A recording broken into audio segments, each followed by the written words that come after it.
Hey guys, welcome back to Reserved Investments on YouTube. I'm really not one to do channel updates because I sometimes consider them pointless. A lot of the videos that I see that are quote-unquote channel updates on YouTube pretty much give you a coming attraction of what the channel is going to be discussing over the next couple of weeks or months. I'm going to do a little bit of that in this particular video, but I mainly want to talk about Harry Rinker, who is probably one of my favorite consultants and experts in the antiques and collectibles trade, just published an article entitled "Are Graded Video Games the New Equivalent to Graded Comics and Baseball Cards?" I was originally going to do a whole video on this one topic where I was going to go through, break apart his article, and give you my thoughts because I pretty much agree with 90 to 95% of what he says in that particular piece.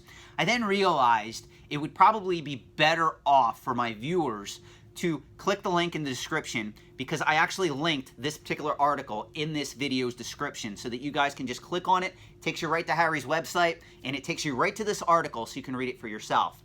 I will warn you, it is a very lengthy article because unlike me, who has a wonderful 1,200 word limit for the articles I write for Antiques and Auction News, Harry seems to have unlimited word space because his articles tend to go over several thousand words on each article that he writes. So I'm a little bit jealous because he's syndicated in the trade and I'm not. So he kind of gets special privileges in that regard. Wink, wink.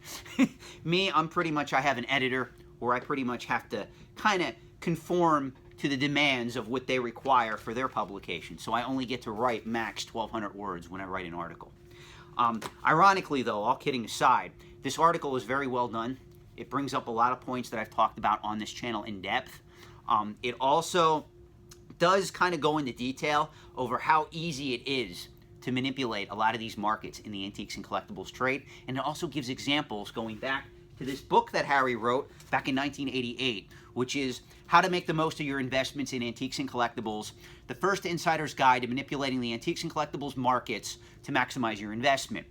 Now, there's been a lot of talk about this book since I did a video directly about it.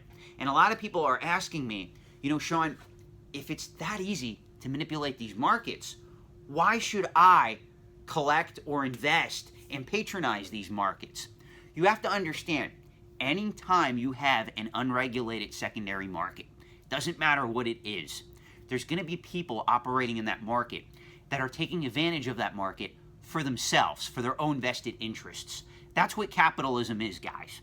So anytime you have a market in the antiques and collectibles trade or any other market where there's no regulation or the market has lower regulatory requirements overall, there's going to be people operating in those markets that are very sophisticated who are pretty much taking advantage of those markets for their own profit.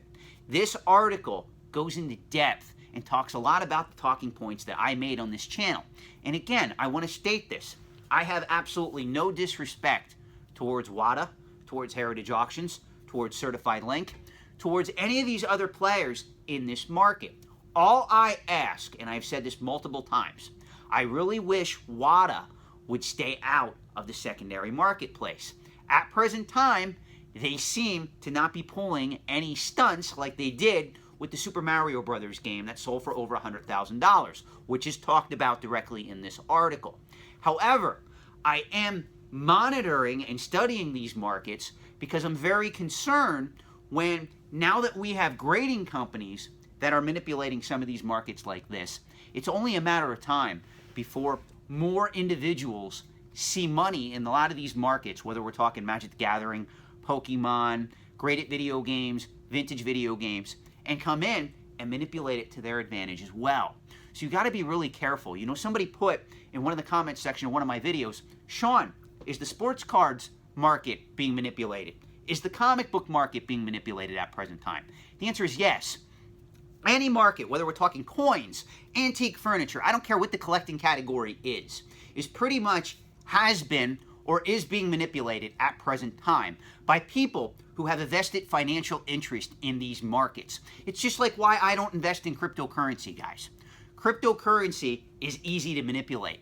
Back when cryptocurrency was near $20,000 for one Bitcoin, the market was proven to be manipulated at that point in time. And there's a lot of people that came into the market at that level and pretty much lost a large portion of their investment because the market corrected after that. It's just no different than people coming into the Magic the Gathering market at present time. There's a lot of people that don't realize back in 2015, 2016, 2017, even part of 2018, that market was being manipulated by a lot of top-tier collectors and investors. Well, today, if you go and sell your reserve list Magic the Gathering cards back into the marketplace, on average, you're going to be down anywhere from 20 to 70%. The market was manipulated. Don't think for one instant that Pokemon isn't being manipulated either. All these markets pretty much have their share of sophisticated sharks operating in them.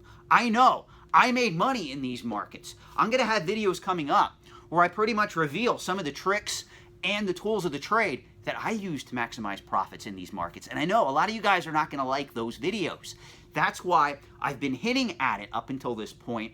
And in the future, I will do more videos on this particular subject matter because I think it'll give you guys great insight as to what to look for in those markets when you see somebody who is actively operating in that manner. You can say, that's a form of market manipulation.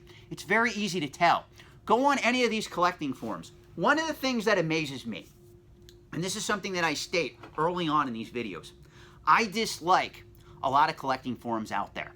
Whether we're talking what used to be Nintendo Age, brickpicker.com, which is geared towards Lego investing, or even a lot of your hardcore collecting forums, whether they be Coin Talk, NGC Coins, PCGS Coins, CGC Comic Books. A lot of those forums, not all, but a lot of them are made up of speculators and market manipulators. You have to be very careful whose advice you take. You have to be very careful how you analyze these markets. Even some of these lesser known forums that cater to video game collecting or factory sealed graded video game collecting, a lot of them are populated by a lot of unsophisticated speculators who are just repeating mantras that have been stated by market manipulators to get you to believe that these markets are fundamentally stable over the long term. Nothing could be farther from the truth. When we start talking about Pokemon, graded video games, Magic the Gathering, those collectible markets are too new to have any type of long-term validity in the trade at this particular point. That does not mean I think they're going to go to zero or go away. But it's very important that we bring up this topic. So I hope you all take the time to read this article and give me your thoughts in the comment section below. I would love to hear them.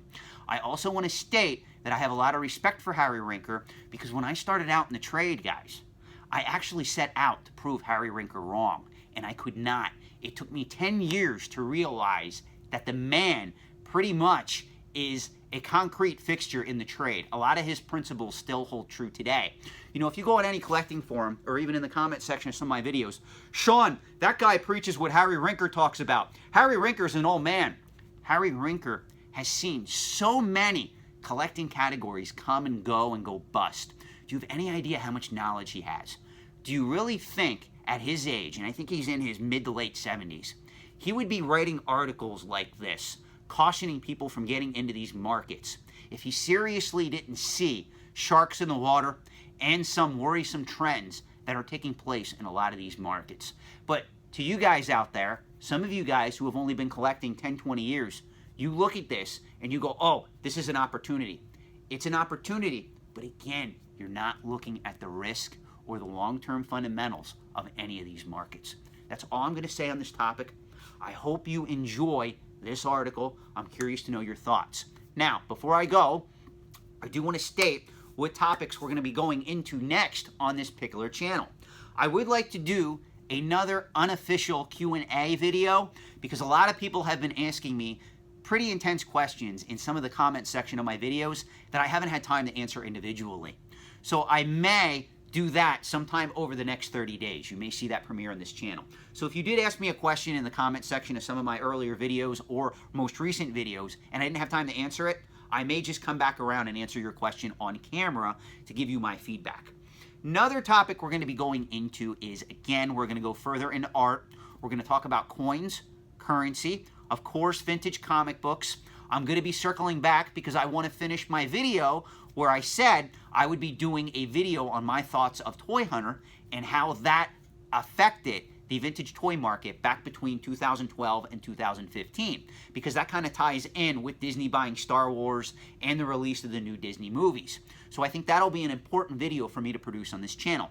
We're also going to talk about, believe it or not, Longaberger baskets, because there was a massive speculative bubble in that market. Thomas Kinkade paintings, because that's a good lesson on how not to buy art for investment purposes when we study what transpired in that market in the 1990s. We're going to talk about vinyl record collecting, believe it or not, because that's pretty large right now with a lot of millennials getting into that market.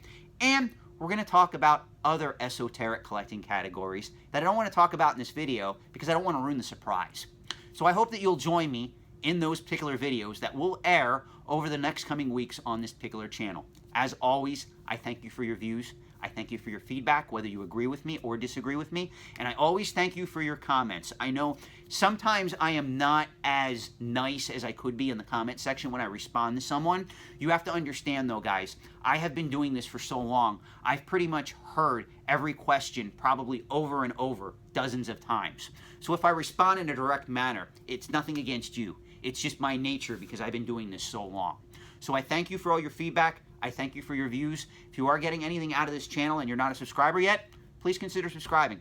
Thank you and good night.